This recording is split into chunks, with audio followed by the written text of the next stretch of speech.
Quick disclaimer before I start this video. Kobe Bryant, without a doubt, is one of the 10 best players of all time. Widely considered the most skilled player of all time, and obviously one of the greatest scorers of all time. But over the past couple years, and pretty much for a considerable amount of time, he has become quite overrated, and I will explain why. I realized since the tragedy of Kobe Bryant that people are scared to criticize Kobe Bryant's career. And this may sound harsh, but in your heart you know this makes sense. Because of the tragedy, it gave people fuel to start overrating him and overrating what his career was, which it was a great career, but people began extremely overstating his career. And I want to make this clear. These type of things were happening before the tragedy, but they became egregiously worse after the tragedy. I'm a big Michael Jordan fan, I really am, but when I say his Mamba forever, man, I say that Kobe Bryant to me, man, you take politics out of professional sports. Kobe Bryant is the best and the greatest basketball player, and I'm not saying that since he's here, anybody can check my resume. I love the game of basketball.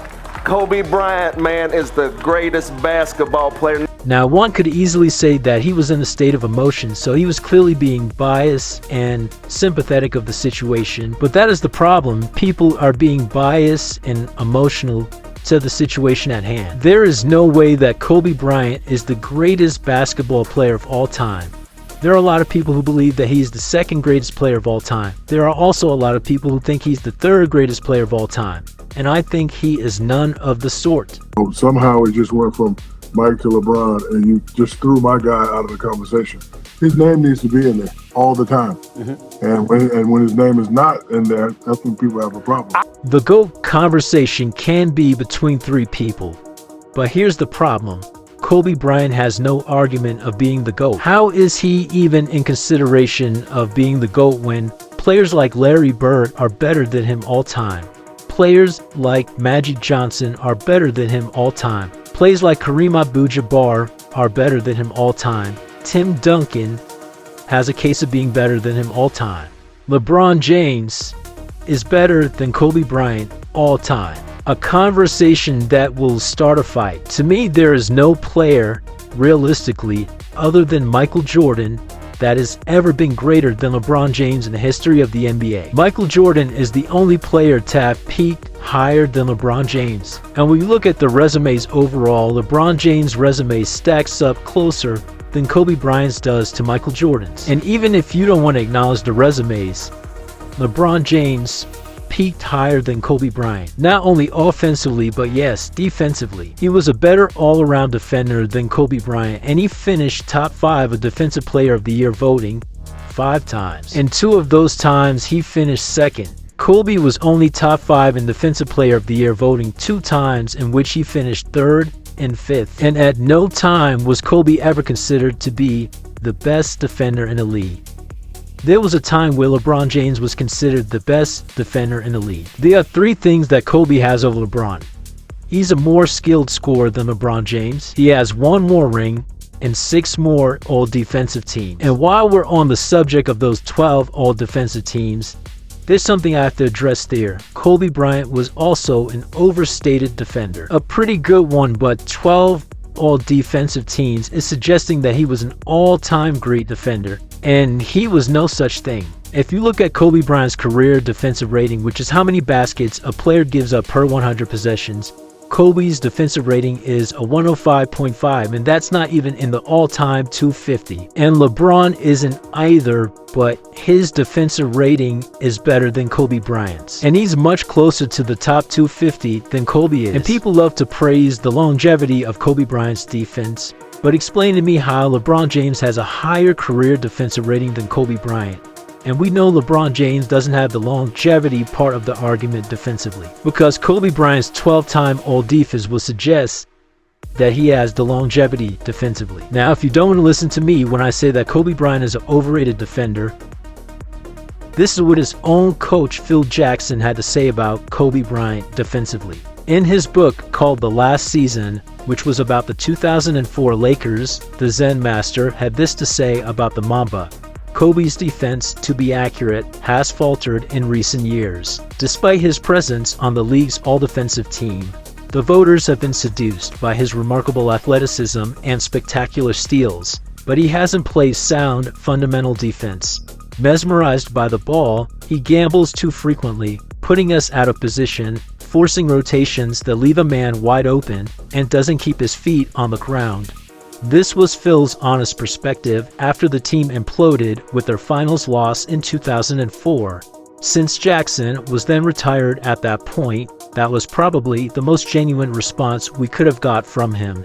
That was far from the last time that Phil would comment on Kobe's defensive abilities. And around the year 2010, Phil said that Kobe started winning some of his defensive selections based off of his tenacious reputation and not so much of his actual play on the court.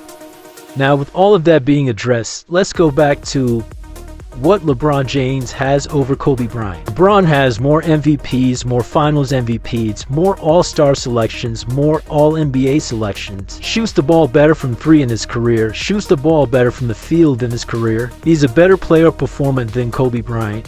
He has more playoff buzzer beaters than Kobe Bryant.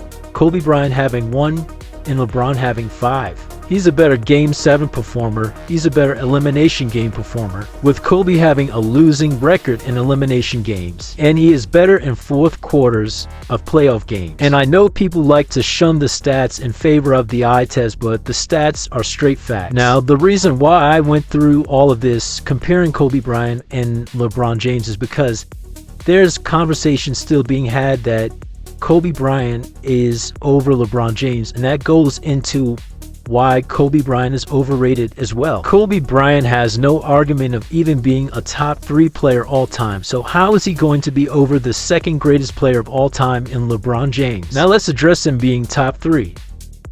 Like I said before, there are many players that are better than him all time, so how could he be top 3? In the comment section below, I want you guys to let me know.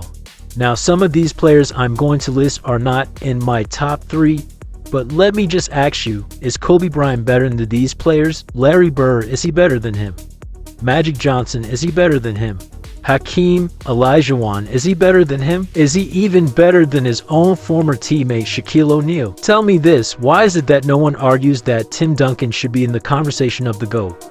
He and Kobe have a very similar career, aside from some individual accolades that Tim Duncan has over Kobe Bryant. A lot of people have Tim Duncan top 5 or even lower than that, but Mr. Kobe Bryant gets to be top 3 or number 2 all time with a career that is not better than Tim Duncan's. And there is a huge double standard that Kobe Bryant gets to get away with that no one else gets to get away with.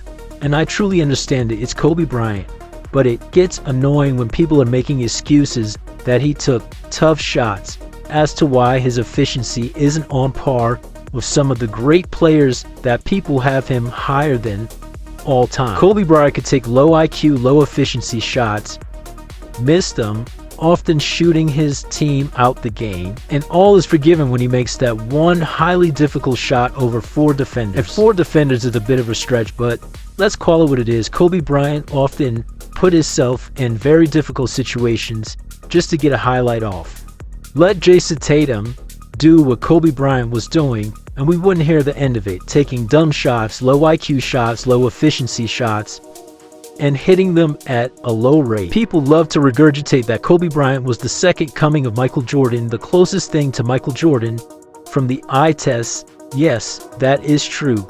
But in terms of value, efficiency, Kobe Bryant is nowhere near that realm of conversation. And then when you compare his finals performances to the top 5 players all time, there's nothing to even talk about because Kobe Bryant has had pretty average or really below average finals, whether it be in a winning or losing effort, just displaying some of the nastiest efficiency that I have seen compared to those other great players. The one great finals that he had was against the New Jersey Nets. To be fair, Kobe did play in the toughest defensive era, and for the most part, Kobe Bryant was at or just above league average in the regular season, but when you get to the finals, he shot below league average a lot of times. Now, I want to revisit the conversation of Kobe and his clutch argument. Now, I compared it to LeBron James. Now, let's just go over it in general. Another aspect of Kobe Bryant that gets severely overrated. I do not understand for the life of me why people dismiss facts about Kobe Bryant's clutch stats. But when it comes to Michael Jordan, they will run to the stats to prove their point about Michael Jordan's clutchness, and his stats are consistent with how people praise his clutch ability. You cannot say the same for Kobe Bryant. In fourth quarters / overtime in the playoffs, with 24 seconds left, Kobe Bryant is 7 for 27.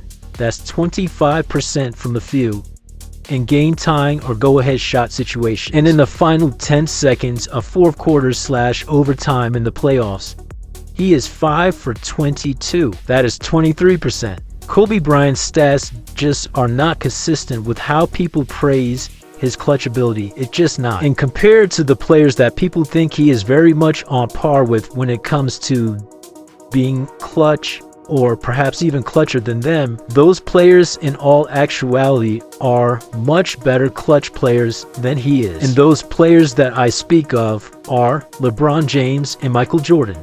And I want to say this to end the video off. When someone passes away, people try to overcompensate for the credit or the flowers that they didn't give that person while they were alive. And I think that is what has happened and is still happening since the passing of Kobe Bryant. I'm sure a lot of people will be upset with this video, but a lot of those people may be in denial and are denying a lot of the things that I stated today. But if they put facts over feelings, they may see it from my perspective as well.